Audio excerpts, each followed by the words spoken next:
Teu professor te pediu para fazer um mapa Noli e tu não sabia o que era?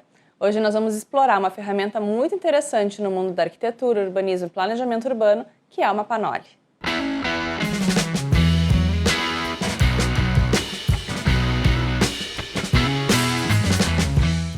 O Giovanni Battista Noli recebeu a missão do Papa Bento XIV, em 1736, de criar um mapa mais preciso de Roma até então. O objetivo era compreender a cidade, dividir a cidade em áreas para futuras expansões de Roma e identificar necessidades públicas. O mapa Noli, então, nesse momento, documentou todos os edifícios, os espaços públicos e até mesmo as áreas acessíveis ao público dentro dos edifícios. O primeiro mapa Noli documentou, então, todos esses espaços que foram localizados dentro dos edifícios também, que a gente chama de adjacências, as portas, as entradas, os acessos, para entender completamente o que era o espaço compartilhado e o que era o espaço privado da cidade.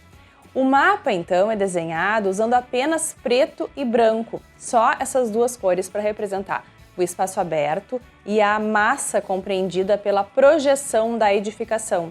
Essa técnica já foi replicada muitas vezes desde então para analisar rapidamente as relações entre os espaços, para analisar padrões de planejamento e para entender como criar uma melhor experiência urbana. Então, desde essa época, o Giambattista Noli publicou esse mapa de Roma, que se tornou uma das obras mais influentes da história do planejamento urbano. O mapa Noli é essa planta meticulosamente detalhada da cidade. Nessa planta, então, tinham essas representações e de todos os edifícios e as ruas, assim como os espaços físicos fechados, estavam representadas as colunatas na Praça de São Pedro, por exemplo. O Giambattista Noli foi um arquiteto e agrimensor italiano, conhecido principalmente por esse plano iconográfico de Roma, que foi conhecido como a Pianta Grande di Roma, ou a Planta Grande de Roma, que ele gravou em água forte nessa década aí de 1748. E foi conhecida como mapa Noli.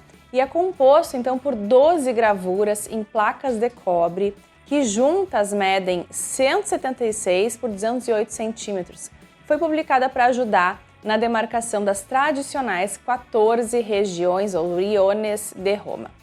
Essa é a descrição mais apurada da Roma pré-contemporânea. E essa abordagem do Noli, que é conhecida como iconografia, foi muito copiada por todo mundo que trabalha com a cidade desde então.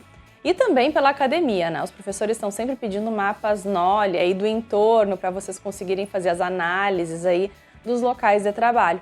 Na verdade, então, os mapas de Roma eram tão bons nessa época que o governo continuou a utilizar eles para o planejamento da cidade até a década de 1970, isso é bem pouquinho tempo atrás. E mais ou menos nessa época, os planejadores urbanos ficaram muito interessados em comparar os espaços construídos e os não construídos nas cidades usando mapas que fossem muito semelhantes aos mapas de Noli. Eles viraram uma referência mundial.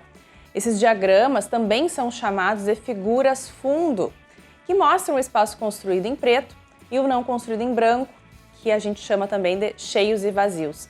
Então, é tudo mais ou menos a mesma coisa, mapa Noli, figura preto e branco, mapas cheios e vazios, todos eles se referem a essa mesma técnica.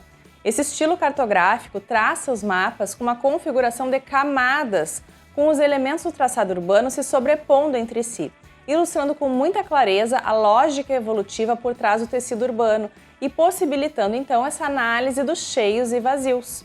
Esse mapa proporciona uma visão bem diferenciada da cidade, demonstrando bem claramente a topografia e a estrutura urbana, naquele caso de Roma e hoje em dia de qualquer cidade onde a gente foi aplicar. Nesse mapa, então, a gente pode reparar numa hierarquia da proporção dos elementos do mapa, ao mesmo tempo em que existe uma distorção desses mesmos por causa da diminuição, da escala, além de uma linguagem gráfica simples e intuitiva, com o preto representando então os cheios e o branco os vazios. A gente consegue entender bem a continuidade, por exemplo, dos espaços públicos. Isso é um aspecto bem interessante do mapa Noli.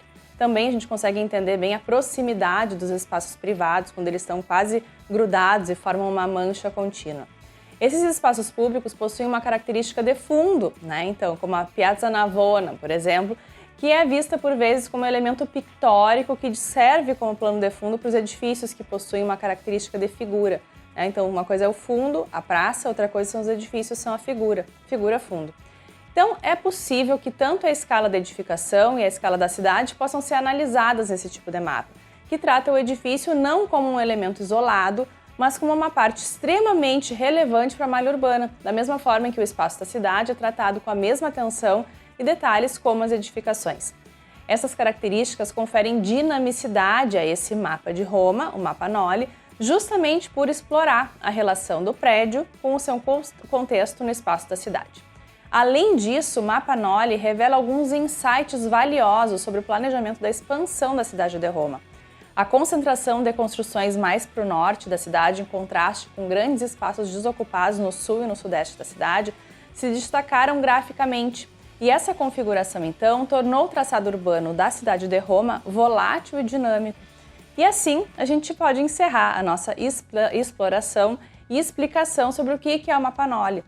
Hoje em dia, a gente pode considerar que o mapa Noli é uma obra-prima cartográfica, porque não apenas capturou a essência de Roma no século XVIII, mas também deixou um legado muito duradouro na forma como a gente entende e planeja as nossas cidades até os dias de hoje.